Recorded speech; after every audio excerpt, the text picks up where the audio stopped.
Bon, ici on a une pièce mécanique. Une pièce mécanique, peu importe, je veux dire la matière, encore une fois.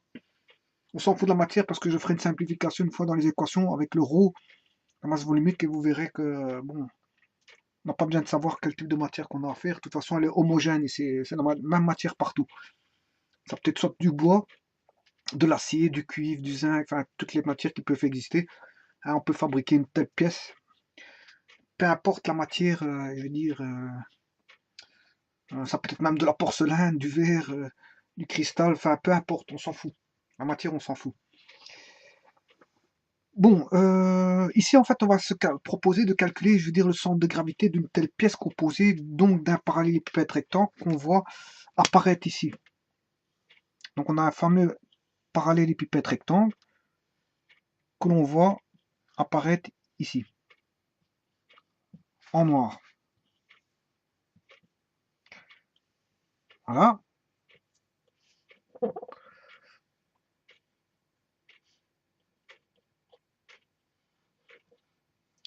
Voilà notre parallélépipède. On voit la configuration, hein. Son dessin, il est là.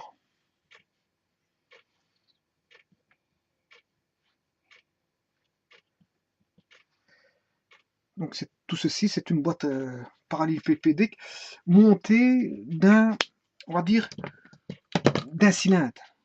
Un cylindre qu'on voit ici apparaître.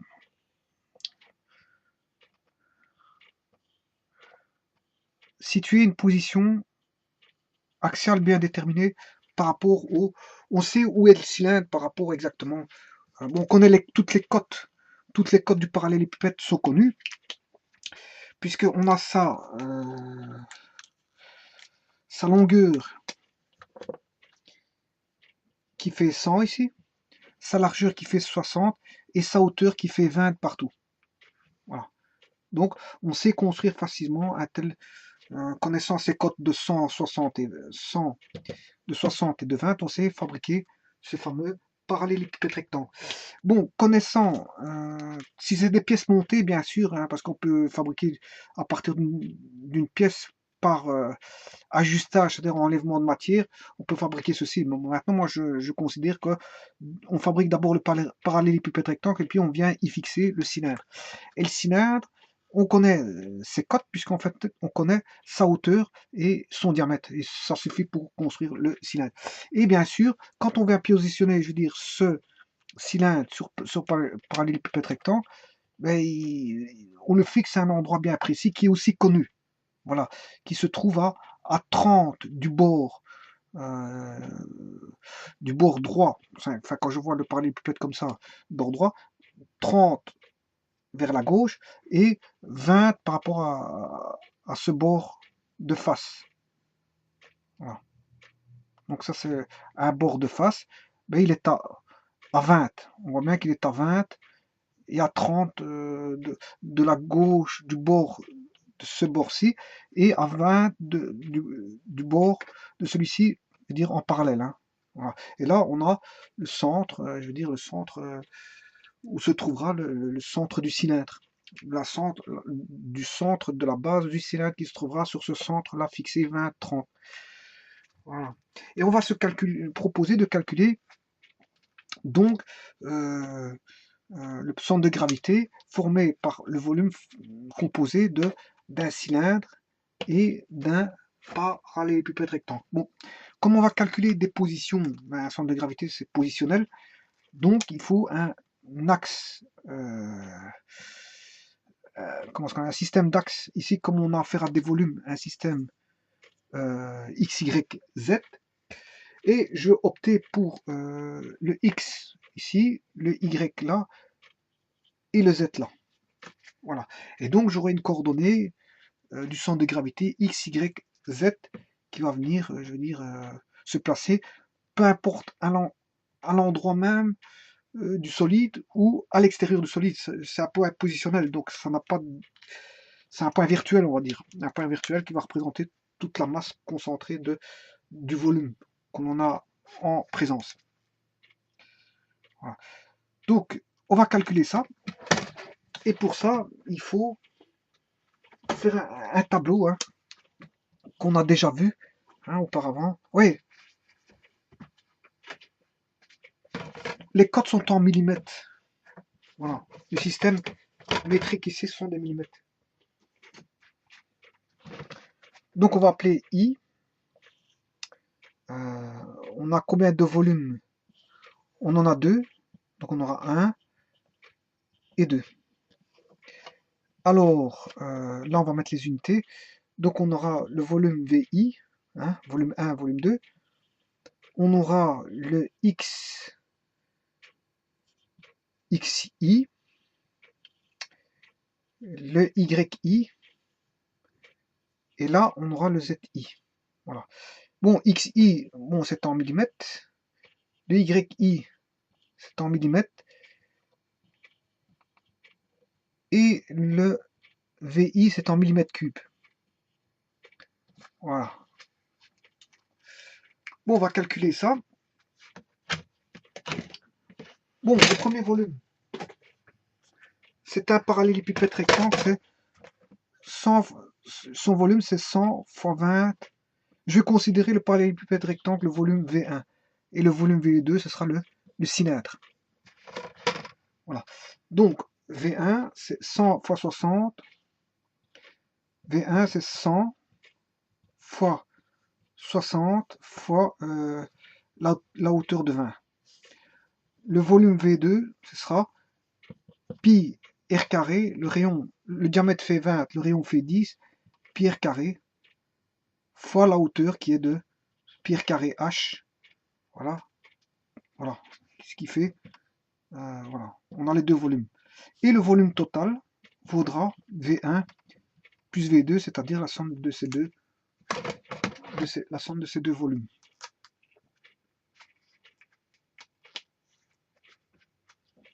Alors, on va calculer ça. 6 fois 2, 12. Et on va mettre 1, 2, 3, 4 0. 4 0, ça fait 120 000 millimètres cubes. Alors ici, 100 fois 50 fois pi. On a pi fois 100 fois 50. 1 fois 5, 5. 5 pi et 3 0. Voilà. Millimètres cubes.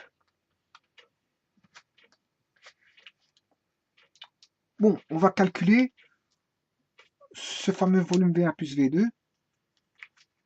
Alors, il faut que je trouve ma machine. Alors, 120 000. Ça, c'est 120 000. J'espère que je ne me trompe pas. Voilà, 120 000. Plus 5 fois pi fois 1000. Voilà, j'ai 135 707. Voilà, 135 707, et je vais mettre la virgule. Hein. 9 millimètres cubes. Voilà le volume total. Le volume total de V1 plus V2. J'ai le volume total. Bon, maintenant, on va calculer ces fameuses centres de gravité. Alors, donc V1, c'est connu. 12 fois 10 exposant 4 mm3. Et là, on a 5 pi fois 10 exposant 3 mm3. Voilà. Alors, maintenant, on va chercher le fameux XG. XG, bon, il faut d'abord trouver le XI. XI, il se trouve en 50, 30, ouais, hein, la moitié, 50 en X, donc il se trouve en X, on va faire d'abord les X. En X, donc les X ils sont ici, on a 100, donc il se trouvera en 50. Voilà pour le 1. Pour le 2, il se trouvera, donc on a 50, il se retrouvera, ce centre de gravité se trouve sur l'axe ici de révolution, c'est-à-dire on a 100 moins 30, ça fait 70.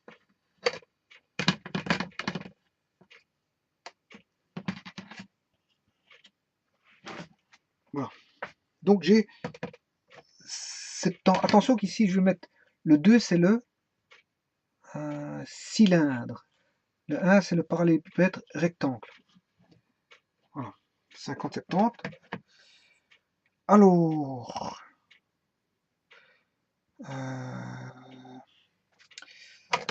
en Y. Y, c'est comme ceci. Parallélépipède, il fait 60, donc en Y, le parallélépipède rectangle, il sera à 30, le centre de gravité, le parallélépipède rectangle. Et pour le cylindre, le Y, qui est comme ceci, il va se trouver en...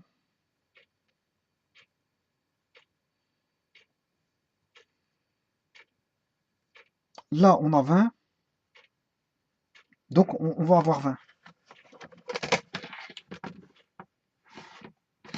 Donc ce sera 30 et 20, voilà. Bon, maintenant en Z, en Z, en Z, en Z, pour le parallélépipède rectangle, on a 20, donc on aura 10. La moitié, ce sera 10. 10 pour le parallélépipède rectangle. Et pour le volume ici, on est déjà à 20, on a 50, on aura 25. Comme on a 50 ici, on sera à 25, mais comme il y a, par rapport à, on a déjà 20 de décalé, on sera à 45. Voilà. Donc 10 et 45. Voilà. Et bien maintenant, il suffit d'appliquer la formule qui est toute simple. XG est égal à x1 v1 plus x2 v2 sur v1 plus v2, YG y1 v1 plus y2 v2 sur v1 plus v2, et ZG z1 v1 plus z2 v2 sur v1 plus v2, et on va calculer tout ça. Bon, x1 c'est le parallélépipède rectangle, on a x1 50 fois 12 10 exposant 4, 50 fois 12 fois 10 exposant 4, plus 70 fois 5 pi, plus 70 fois 5 pi, j'espère qu'on voit, ouais, 5 pi, fois 10 exposant 3, fois 10 exposant 3, le tout sur le volume total qui était calculé auparavant, c'est-à-dire 135 707. C'est le volume total V1 plus V2 qui vaut 135 707,9. 135 707,9. Je vais en profiter pour directement mettre cette valeur-là. Je veux dire 135 707,9. Je vais mettre le Y. Les Y maintenant. 30 fois 12 fois 10 exposant 4. 30 fois 12 fois 10 exposant 4 plus 20 fois 5 fois 10 exposant 3. 20 fois 5 fois 10 exposant 3. 5 pi fois 10 exposant 3. Fois pi, j'oublie un pi là, j'oublie un pi là. Voilà. Alors, et le dernier, 10 fois 12 exposant 4. 10 fois 12 fois 10 exposant 4 plus 45 fois 5 fois 10 exposant 3 fois pi.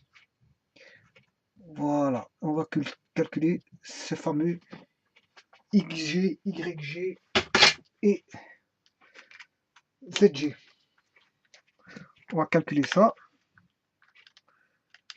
50 50 fois 12 fois 10 000 plus 70 fois 5 fois 1000 fois pi divisé par 135 707, non, 135 707,9. Voilà, 52,31. XG vaut, je vais le marquer ici, 52,31.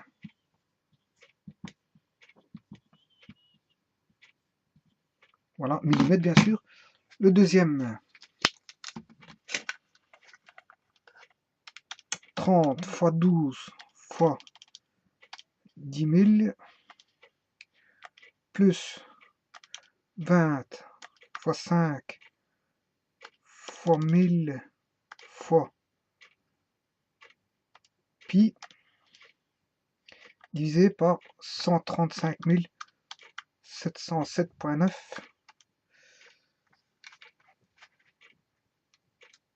« 28,84. Donc 28,84. YG 28,84. Et enfin, le ZG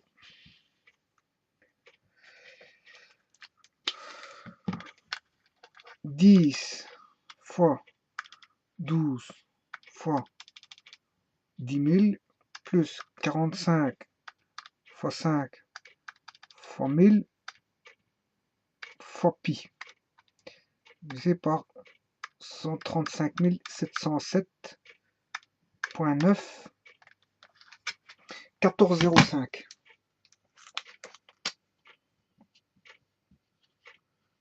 Voilà les 3 4 en millimètres. Bon, ici je vais les replacer. 52,31 en X, c'est environ ici. Environ la moitié, 52,31 en X, en Y, 28,84. Donc 28,84, vous voyez qu'on est en dehors. Voilà. En Y, pardon, je m'excuse, en Y, 28,84. Donc je vais chercher 28,84. On serait là-bas, parce que là on a 20, donc 28 ce serait là-bas, de l'autre côté. Et en Z, 14,05. On serait là. Donc en fait le centre de gravité serait à l'intérieur. Voilà, il serait à l'intérieur. Le Z, on serait dans le parallélépipède rectangle, tout près du cylindre, pas loin du cylindre. Donc il est à l'intérieur ici. Hein. Voilà.